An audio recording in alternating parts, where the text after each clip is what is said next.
आम्ही या ठिकाणी त्या चंद्रकांत पुजारी सारखा आणि त्याच्या सगळ्या टीमला ह्या टीमला धडा शिकवून एक चांगलं प्रशासक की जेणेकरून हा श्री सिद्धनाथ देवस्थान जे मंदिर आहे ती पवित्र मंदिर आहे, ह्या मंदिराला कुठलंही ह्या नालायकांचं गालबोट लागू नये, ह्या नालायकांचं तिथं सावली सुद्धा पडू नये, ह्यासाठी आम्ही ही घाण पूर्णपणे बाहेर काढून त्यांना गावाच्या बाहेर काढण्याचा सोसायटीला तुमचा आयकर विभाग जीएसटीला एक निवेदन देऊन मुख्यमंत्र्यांनी निवेदन ह्याच्या सगळ्या खाजगी मालमत्ते प्रॉपर्टीची चौकशी करावी, ह्याच्यासाठी आम्ही इथनं पुढे आंदोलन. लाख लोक भाविक या ठिकाणी यात्रेला येतात. 25 लाख किमान किती जरी सामान्य सामान असला गरीब असला तर मी पाठीमाग सुद्धा आपल्याला सांगितलं होतं किमान एक 4 ग्रॅम 5 ग्रॅम 10 ग्रॅमचा त्या सिद्धनाथाला घोडा वाहिल्याशिवाय आणि 500 रुपये त्या दानपेटीत टाकल्याशिवाय सामान्य माणूस महागारी जातो. असा होता की ह्याच्यावर 41च्या डीच्या नावाखाली हे विश्वस्त बरखास्त करून त्याच्यावर फौजदारी दाखल करून प्रशासक नेमण्यात ते अधिकारी सुद्धा तिथं असणारा अधीक्षक राहुल पाटील आणि हे सुद्धा म्हणतात की ह्या विश्वस्तावर कारवाई झाली पाहिजे. त्या महाशयाने चोराने 30-40 वर्षे ह्या सिद्धनाथ देवाच्या नावाखाली 2 नंबर धंदा चालू केलेले. त्या 2 नंबर धंद्यामध्ये त्यांनी अफाट पैसे कमवलेले आहेत, अफाट माया जमवलेले. कोर्टात जावा, न्यायालयात जावा, कुठे जावा, माझं बरोबर आहे, तो त्याच्यावर ठाम आहे. परंतु त्याने जी प्रॉपर्टी कमवलेली आहे हा साधा माणूस होता. त्याच्या वडिलांची असणारी जमीन 1-2 एकर असेल आज साधं घर होतं. आज त्याच्याकडे एक 8-10 बिल्डिंग आहे, 4-5 4 व्हीलर आहे, त्याचं स्वतःचं ज्वेलरीचं दुकान आहे आणि अनेक नातेवाईकाच्या नावावर त्यानं केलेल्या प्रॉपर्टी आहे. धर्मादायुक्त कार्यालयाच्या सांगलीला त्यांच्या कार्यालयासमोर रिपब्लिकन पार्टी ऑफ इंडियाच्या वतीनं घंटानाद आंदोलन व धरणे आंदोलन करण्यात आले. या ठिकाणी खरसुंडे देवस्थान ट्रस्ट ह्या ट्रस्टमध्ये अनेक प्रकारचे भ्रष्टाचार झालेले आहेत. 25 किलो चांदी गायब झालेली आहे. त्याच्यानंतर त्यानंतर अनेक 2 तक्रारी पुढे आहेत. एक 1.5 किलो फेटा आहे आणि त्यामध्ये असणारे पैशाचे अफरातफर आहे, सोन्याचे अफरातफर आहे, चांदीचे अफरातफर आहे. कुठलाही खरसुंडे देवस्थानच्या आजूबाजूला सोयीसुविधा पुरवल्या नाहीत. ह्या संदर्भात आम्ही काल आंदोलन केलं होतं. काल दिवसभर घंटानाद आंदोलन केलं. मला वाटतं ह्या पश्चिम महाराष्ट्रामध्ये धर्मादायकच्या कार्यालयाच्या समोर हे न्याय कोर्ट आहे, कोर्टासमोर रिपब्लिकन पक्षाचं पहिलं आंदोलन असेल पश्चिम महाराष्ट्रातलं. त्याच्यामुळं ह्या ठिकाणी गांभीर्य घेऊन धर्मादायकतानं आपल्याला त्यांनी पत्र दिलेलं आहे आणि त्या पत्राच्या अनुषंगानं की ही न्यायप्रविष्ट बाब आहे, ह्याचं हेड ऑफिस कोल्हापूर आहे, त्या हेड ऑफिसला जाऊन तुम्ही त्या संदर्भामध्ये न्याय मागू शकता किंवा तिथं जाऊन आंदोलन करू शकता. अशा पद्धतीनं त्यांनी आपल्याला पत्र दिलेलं आहे. आम्ही ह्या खरसुंडे देव विश्वस्त श्री चंद्रकांत पुजारी आणि त्यांची चांडळ चौकडे ह्यांचं सगळं पोलखोल केलेलं आहे. सगळ्यामध्ये ते अडकलेले आहेत. लाखो रुपयाचा कोट्यावधी रुपयाचा भ्रष्टाचार आहे आणि ह्या संदर्भामध्ये 5-6 महिने झालं आम्ही आंदोलन करतोय. मी एकच करत नाही, अनेक लोक करतात आंदोलन. त्या आंदोलनाचं ह्याने कुठलीही दखल घेतलेली नाही आणि ते म्हणतो कोर्टात जावा, न्यायालयात जावा, कुठे जावा, माझं बरोबर आहे, तो त्याच्यावर ठाम आहे. परंतु त्याने जी प्रॉपर्टी कमवलेली आहे हा साधा माणूस होता. त्याच्या वडिलांची असणारी जमीन 1-2 एकर असेल आज साधं घर होतं. आज त्याच्याकडे एक 8-10 बिल्डिंग आहे, 4-5 4 व्हीलर आहे, त्याचं स्वतःचं ज्वेलरीचं दुकान आहे आणि अनेक नातेवाईकाच्या नावावर त्यानं केलेल्या प्रॉपर्टी आहेत. ह्या प्रॉपर्टीसाठी आपण आता आम्ही आता सगळं इन्कम टॅक्स, जीएसटी किंवा आयकर विभाग, SIT, मुख्यमंत्री ह्या लोकांना तर आम्ही ही करणार आहे, निवेदन देणार आहे. पण कालचा उद्देश आम्ही आता असा होता की ह्याच्यावर 41च्या डीच्या नावाखाली हे विश्वस्त बरखास्त करून त्याच्यावर फौजदारी दाखल करून प्रशासक नेमण्यात यावा, ह्या संदर्भात आमचं कालचं आंदोलन होतं आणि अतिशय चांगल्या पद्धतीने आंदोलन झालं. सर्व कार्यकर्त्यांनी चांगले साथ दिले, तिथल्या अधिकारी सुद्धा आम्हाला सहकार्य केलं आणि दिवसभर घंटानाद आंदोलन करून त्याने शेवटी आम्हाला एक पत्र दिलेलं आहे. त्या पत्राच्या अनुषंगानं थोडक्यात सांगायचं झालं तर ही पत्र आहे. ह्या पत्रामध्ये त्यांनी असं सांगितलेलं आहे की तुमचं आंदोलन अतिशय रास्त आहे, संविधानाला धरून आहे, लोकशाही मार्गाने आंदोलन चालू आहे, आम्ही तुम्हाला कुठलंही बाधा देणार नाही. कारण तिथले धर्मादायकचे अधिकारी सुद्धा तिथं असणारा अधीक्षक राहुल पाटील आणि हे सुद्धा म्हणतात की ह्या विश्वस्तावर कारवाई झाली पाहिजे. कारण कारवाई करण्याचा अधिकार आम्हाला नाही, पण आम्ही लगेच कारवाई केली असते, पण आम्हाला अधिकार नाहीत. मग त्यांनी काय केलं, आम्ही आंदोलन करतो म्हणल्यानंतर त्याने आम्हाला पत्र दिलं, असं लेखी पत्र की तुमचं आंदोलन लोकशाही मार्गाने तुम्ही तिथं आम्ही प्रस्ताव तयार करतो, हे खरसुंडी देवस्थानचं ट्रस्ट आहे, ही बरखास्त कसं होईल आणि प्रशासक कशा पद्धतीने नेमतेले हे सगळं पुरावा जोडून काल त्यांनी 5 वाजता कोल्हापूर आयुक्ताला पाठवलेलं आहे. त्या अनुषंगानं आम्हाला एक बैठक ही पत्र दिलं, त्या अनुषंगानं आम्ही आंदोलन संपवलेलं आहे. आता इथनं पुढं काळामध्ये आम्ही एवढं गप बसणार नाही. इथल्या पुढं काळामध्ये आम्हाला विश्वस्तांना त्याचे आता त्यांनी बरखास्त जे विश्वस्त बरखास्त होतंय ह्याच्या कुठलीही शंका नाही. कारण ह्या महिन्यामध्ये ही बरखास्त होऊन प्रशासक नेमणार आहेत. परंतु प्रशासक नेमल्यानंतर ह्या ज्या महाशयाने चोराने 30-40 वर्षे ह्या सिद्धनाथ देवाच्या नावाखाली 2 नंबर धंदा चालू केलेले आहेत.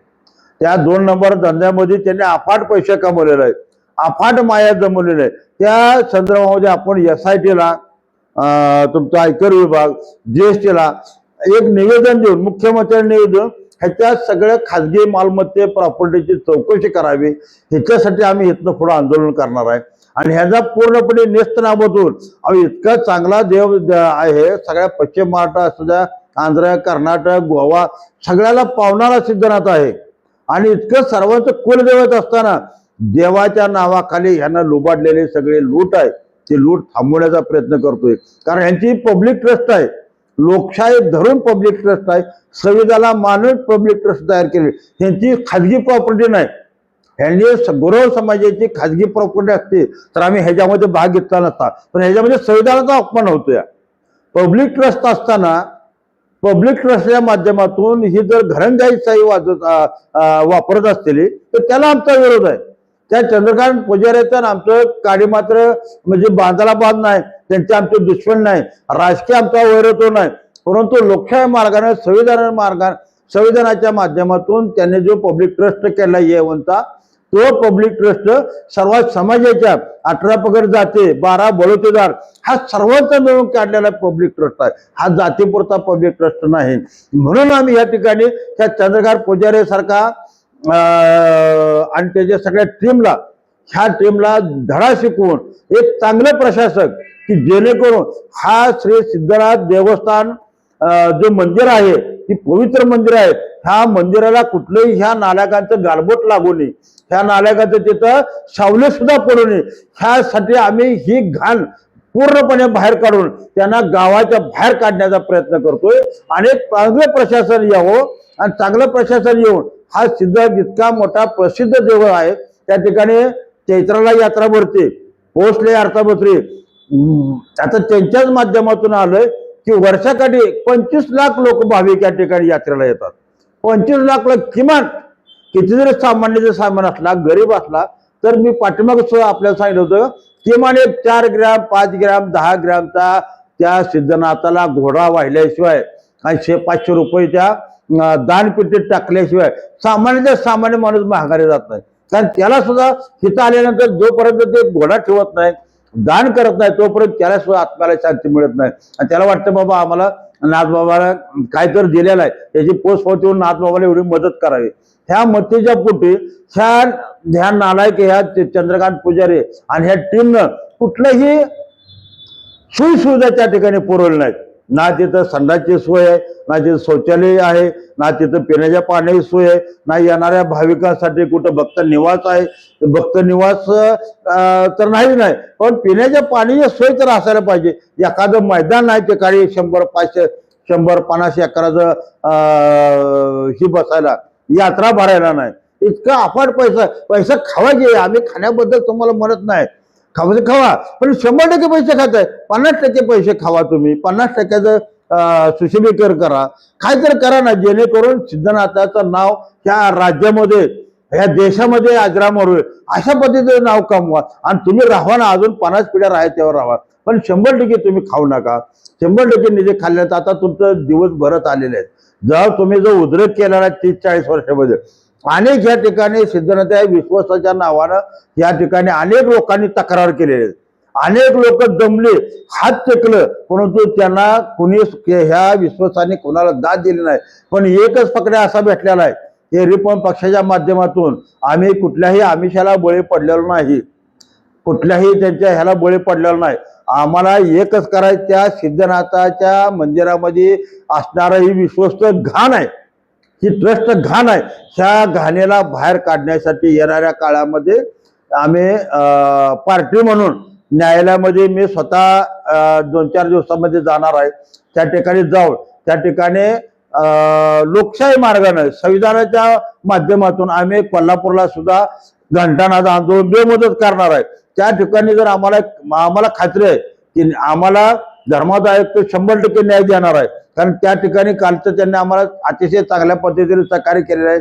मनीष पवार या ठिकाणी उपायुक्त आहे, त्यांनी आम्हाला चांगली साथ दिलेली आहे, ती सुद्धा ह्या विश्वासाला आणलेले आहे. एकदा काय की तुम्ही घडा, एकदा कोणाचं मिटवा म्हणते ते, त्याशिवाय तुमचं काय खरं नाही. आणि या ठिकाणी विश्वस्त म्हणतोय की माझ्याकडे पुरावा आहे, एकही पुरावा त्यांनी आजपर्यंत दिलेला नाही, कुठल्या चांदीचा पुरावा दिलेला नाही, कुठं चांदी आहे ही अजून माहित नाही, कोणाकडे ठेवले हे माहित नाही. जर असेल चांदी तर त्यांनी प्रसार माध्यमातून भाविकांना आणि त्या ज्यांनी दान दिले त्या लोकांना, सर्व आम जनतेला कळू द्या की ही चांदी आहे म्हणून, दाखवण्यात चांदी, बाप दाखवण्याचे श्राद्ध घाल, अशी वेळ ते नुसतं हाय म्हणतोय, परंतु दाखवत काय नाही. त्याच्यामुळे एका 15 दिवसामध्ये त्याच्या फौजदारी गुन्हा दाखल होईल.